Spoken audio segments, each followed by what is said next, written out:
Hello friends, welcome to Hema Rao kitchen. இன்றைக்கி நம்ம பார்க்க போகிறது ஒரு ஸ்நாக்ஸ் ரெசிபி தாங்க. ஈவினிங் டைம் காலை டைம்லலாம் நம்ம இது சாப்பிட வேண்டாம், குடிக்கலாங்க. பச்சைப்பருப்பு பாயாசம் ரொம்ப ஹெல்த்தியானது, ரொம்ப ஈஸியானது. சரிங்களா? நான் ஸ்டவ் பற்ற வச்சிட்டேன், ஃப்ரை பண்ண வச்சிட்டேன். இப்போ நான் 1 கப்பு பருப்பு போடுறேங்க. இதை நம்ம பொன் முருவலை வறுத்துக்கலாம்.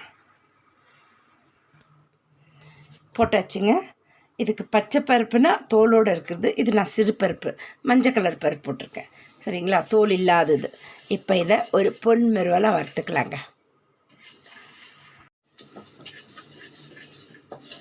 இது பொன் மெருவலாக ஆகிடுத்துங்க. இப்போ நம்ம ஸ்டவ் ஆஃப் பண்ணிடலாம்.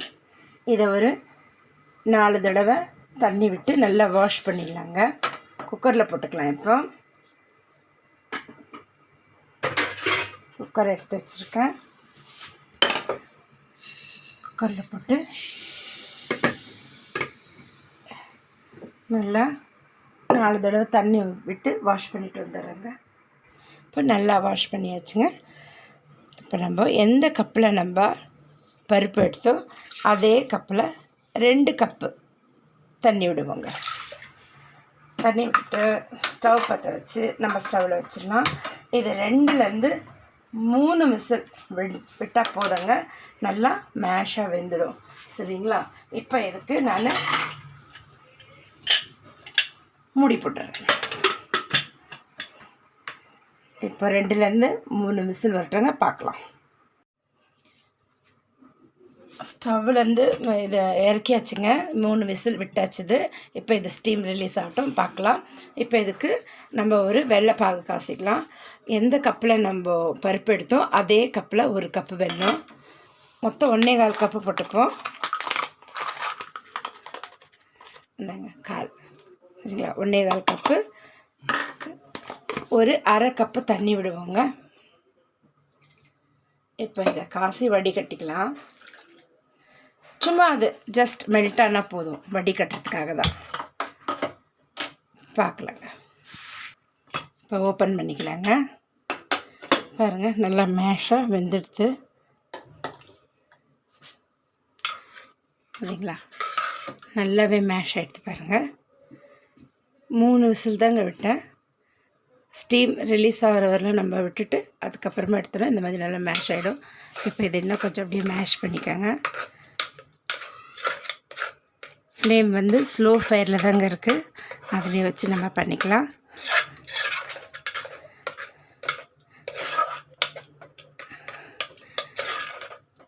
இப்போ இதிலே நம்ம வெள்ளை தண்ணியை வடிகட்டிடலாங்க.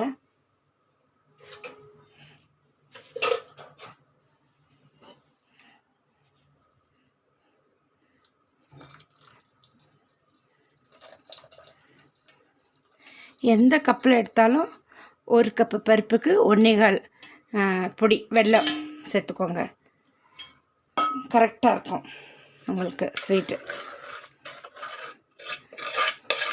இப்போ நம்ம ஹை ஃப்ளேம் வச்சுக்கலாம்.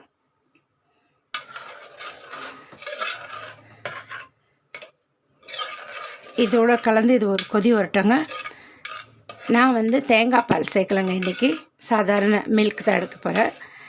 உங்களுக்கு தேங்காய் பால் வேணும்னா ஒரு தேங்காய் எடுத்து நல்லா கெட்டி பாலாக ஒரு 2 கப்பு விட்டுக்கோங்க. நம்ம இதில் நம்ம கொஞ்சம் ஒரு 2 பத்து தேங்காய் எடுத்து நான் மிக்சியில் தாங்க அடித்து வச்சுருக்கேன். பாருங்கள், பூவாக வந்திருக்கு. இந்த மாதிரி செஞ்சு வச்சுக்கோங்க. அப்போ தான் நம்ம துருவி போட்டால் என்ன தொண்டையில் அடிக்கும், குழந்தைங்களுக்கு பெரியவங்களுக்கு எல்லாம். அதனால் இந்த மாதிரி போட்டால் தெரியாது பாருங்கள். அப்படியே அந்த பாயசத்தோடு டீஸ்பூன் அள்ளி சாப்பிட்றலாம், இல்லை குடிச்சிடலாம், தொண்டையில் அடைக்காது. அதனால் இந்த மாதிரி செஞ்சுக்கோங்க.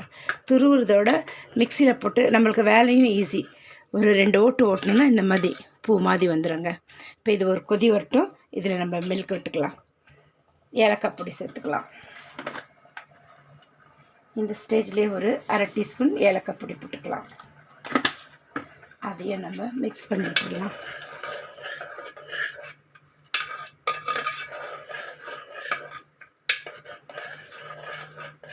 தேங்காய் லாஸ்ட்டில் போட்டுக்கலாங்க. இப்போ போட்டால் அது வெந்துடும் இல்லைங்களா? அந்த பாலெல்லாம் வராது.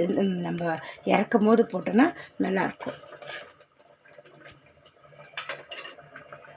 இது இன்னும் நல்லா கொதிக்கட்டும். நான் பால் 1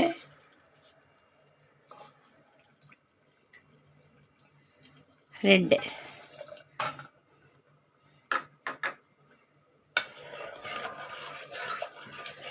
இப்போ இதுவும் நல்லா சேர்ந்து ஒரு கொதி வரட்டுங்க. பாருங்கள் நல்லா கொதிச்சிருது. இப்போ நம்ம தேங்காய் பூ போட்டுக்கலாங்க. 1/2 கப்பு தேங்காய் பூ போட்டுக்கோங்க.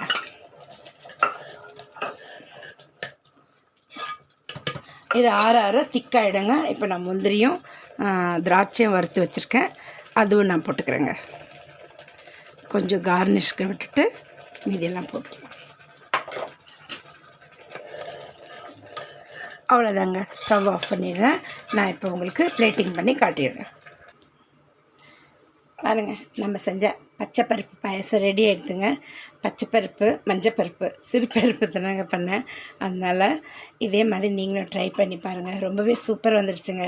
ஒரு 1/2 ஹவரில் இப்போ சண்டே ஈவினிங் நம்ம சாப்பிட்ணுன்னு ஆசைப்பட்டா, திடீர்னு ஸ்வீட் சாப்பிட்ணுன்னு ஆசைப்பட்டா ஒரு 1/2 ஹவரில் இது ரெடி ஆகிடுங்க. நீங்கள் தேங்காய் பால் விடணும்னு நினச்சிங்கன்னா அதே மாதிரி எந்த அளவு நீங்கள் எடுத்தீங்களோ அதே மாதிரி தாங்க. 2 கப் பால் விட்டால் போதும், கெட்டி பால். அப்புறம் தேங்காய் பால் விட்டுட்டு நம்ம அதை கொதிக்க வைக்கக்கூடாது. ஸ்டவ் ஆஃப் பண்ணிவிட்டு எல்லாம் கரைச்சி வெள்ளெல்லாம் போட்டு நல்லா கரைச்சி ரெடி ஆக்கிட்டதும் அது கொதிச்ச அப்புறம் நீங்கள் பால் ஊற்றிட்டு ஸ்டவ் ஆஃப் பண்ணிவிடுங்க. மிக்ஸ் பண்ணிட்டிங்கன்னா அது ரெடி ஆகிடும். நான் சாதாரண மில்க் விட்டதுனால ஒரு கொதிக்க வச்சு தாங்க இறக்குனேன். பார்த்தீங்கல்ல, இதே மாதிரி நீங்கள் ட்ரை பண்ணி பார்த்துட்டு எப்படி இருக்குன்னு கண்டிப்பாக சொல்லுங்கள். கமெண்ட் பண்ணுங்கள், லைக் பண்ணுங்கள், ஷேர் பண்ணுங்கள், சப்ஸ்கிரைப் பண்ணுங்கள். மறக்காமல் பெல் பட்டன் அழுத்துங்க. அப்போ தாங்க நான் போடுற வீடியோ உங்களுக்கு உடனே கொண்டு வந்து சேரும். மீண்டும் நம்ம அடுத்த வீடியோவில் சந்திக்கலாம். தேங்க்யூ ஃபார் வாட்சிங்.